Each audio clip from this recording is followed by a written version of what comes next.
Selamat malam Ibu Bapak yang dikasihi Tuhan, berjumpa kembali melalui sapaan kasih dan ketukan cinta Tuhan dengan merenungkan firman Tuhan, makna kesunyian padang gurun. Injil Markus pasal 1 ayat 1-4 mengatakan, inilah permulaan Injil tentang Yesus Kristus anak Allah. Seperti ada tertulis dalam kitab Nabi Yesaya, lihatlah aku menyuruh utusanku mendahului engkau. Ia akan mempersiapkan jalan bagimu. Ada seorang orang berseru-seru di padang gurun, persiapkanlah jalan untuk Tuhan, luruskanlah jalan baginya. Demikianlah Yohanes Pembaptis tampil di padang gurun dan menyerukan, bertobatlah dan berilah dirimu dibaptis, dan Allah akan mengampuni dosamu.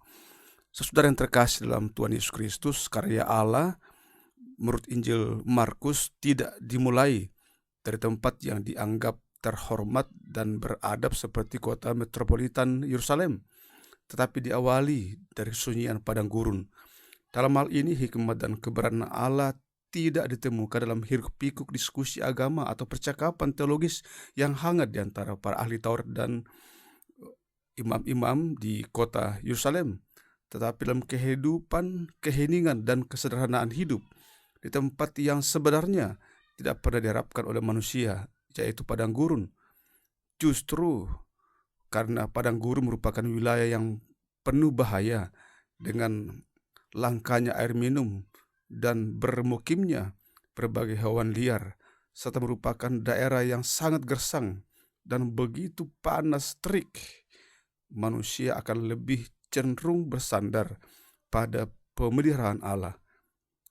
Selama berada di padang gurun, setiap orang dapat semakin belajar untuk tidak membesarkan dan mengagungkan dirinya. Setiap orang di padang gurun cenderung untuk menyadari betapa rapuh, betapa kecil, dan tidak berdayanya hidup ini. Demikianlah hikmat dan kebenaran Allah bukan diperoleh dari banyaknya pengetahuan teologis yang berhasil diserap dan dikuasai oleh manusia, melainkan dari sikap yang menyadari keterbatasan diri yang fana dan lemah. Tanpa kesadaran imannya demikian, kita akan bersikap seperti ahli Taurat dan para imam kepala yang tetap mengeraskan hati saat mereka berhadapan dengan Kristus. Ketika dalam kehidupan sehari-hari kita mengalami kesunyian hidup yang begitu mencekam, bukankah batin kita sering tersiksa? Kita merasa hidup ini tiada berarti. Itu sebabnya kesunyian hidup berupa perasaan kesepian sering mendorong seseorang untuk bersikap apatis, tidak memiliki semangat hidup, cenderung lebih tertutup, atau sebaliknya berupaya untuk larut dalam hiruk-pikuk dan hingar-bingar dunia ini. Padahal kesunyian dan kesepian hidup sebenarnya juga mengandung berkat Allah yang tersembunyi. Sejauh kita menyikapi dalam iman relasi yang hidup dengan Allah serta sesama, melalui kesunyian dan keheningan, sebenarnya kita dapat belajar untuk lebih peka akan makna kehidupan ini. Bagaimana kehidupan ini dibangun dalam ketaatan, kesetiaan kepada Tuhan, dan terus menghormati sesama manusia. Kita juga dapat belajar lebih rendah hati untuk menaklukkan berbagai temperamen yang sombong dan anggapan merasa lebih baik daripada orang lain. Artinya, padang gurun kehidupan merupakan simbolisasi dari kenyataan hidup sehari-hari yang sering kali ditandai oleh perasaan sunyi dan sepi.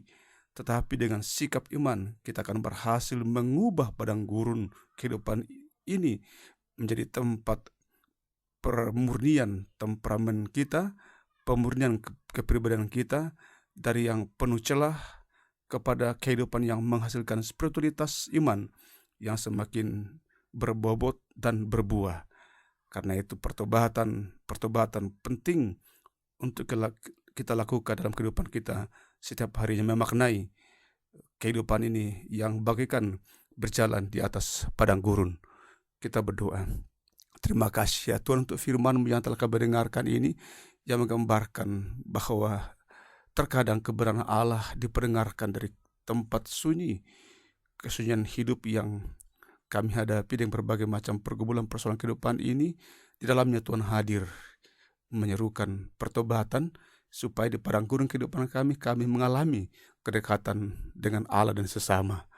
Hari ini biarlah menjadi hari di mana kami mengalami perubahan hidup dengan menyaksikan berbagai peristiwa terkhusus dalam pemilihan pemimpin daerah di berbagai tempat. Kami maknai sebagai sebuah perjalanan padang gurun menemukan makna kehidupan di dalam Tuhan. Sekarang saatnya kami hendak beristirahat. Topanglah kami, lindungilah kami, orang tua kami yang sakit, anak-anak kami dalam masa depannya, jemaatmu dalam berbagai macam perjuangan masa depannya, pekerjaan dan harapan-harapan hidup kami ke depan. Dalam malam ini kami boleh menikmati istirahat dengan baik hingga besok bangun dengan kasih dan kemurahan Tuhan. Untuk semua itu, Ibu Bapa yang terkasih dalam Tuhan, buka hati dan kehidupan saudara dan terimalah berkat dari Tuhan. Tuhan memberkati engkau dan melindungi engkau. Tuhan menyinari engkau dengan wajahnya dan memberi engkau kasih karunia. Tuhan menghadapkan wajahnya kepadamu dan memberi engkau damai sejahtera. Amin.